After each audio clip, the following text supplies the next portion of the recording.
Legend اقوال کے ساتھ منسلک رہنے کے لیے چینل کو سبسکرائب کر لیں۔ آسمانی بجلی کی کڑک، زلزلے کا جھٹکا اور بڑھاپے کی بے بسی، صرف یہ تین باتیں کسی بھی بندے کو ایمان لانے پر مجبور کرنے کے لیے کافی ہیں۔ ذہانت گفتگو کا نمک ہوتی ہے۔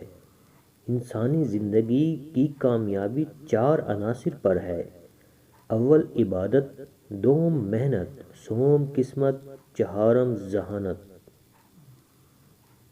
ذہانت کو بڑھانے کا ایک راز یہ ہے کہ اپنے دماغ کو بند کنویں کی طرح رکھنے کے بجائے اسے مختلف خیالات کی آمد و رفت کے لیے شاہراہ عام کی طرح کھلا چھوڑ دو۔ دنیا میں اہمیت اس بات کی نہیں کہ تم اپنے منافع کو بڑھاتے رہو۔ عام سوجھ بوجھ کا آدمی بھی ایسا کر سکتا ہے۔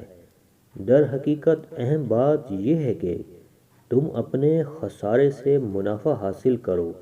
یہاں ذہانت کی ضرورت پڑتی ہے، اور یہی عقل مند اور بے وقوف میں فرق کو ظاہر کرتا ہے۔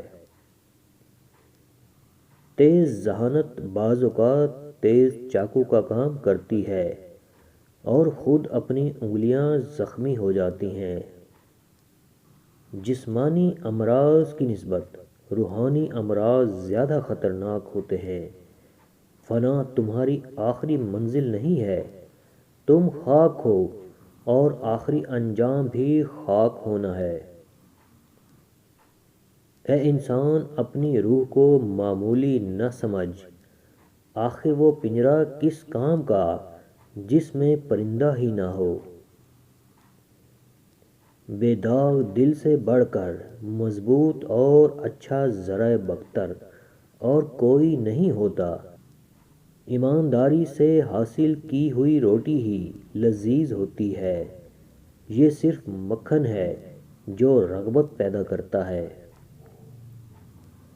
اگر تمہاری جیب میں سوراخ پڑے ہوں تو اس میں سکے بھرنے سے کیا حاصل؟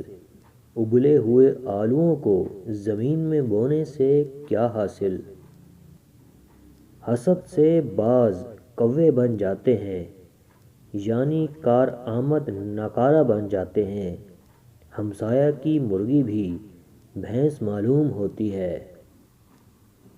جب تک بیج زمین کی تہہ میں چھپا ہوا ہے محفوظ ہے۔ عورت سر تا پاؤں عریانی ہے، اس کا پردہ میں رہنا ہی بہتر اور مناسب ہے۔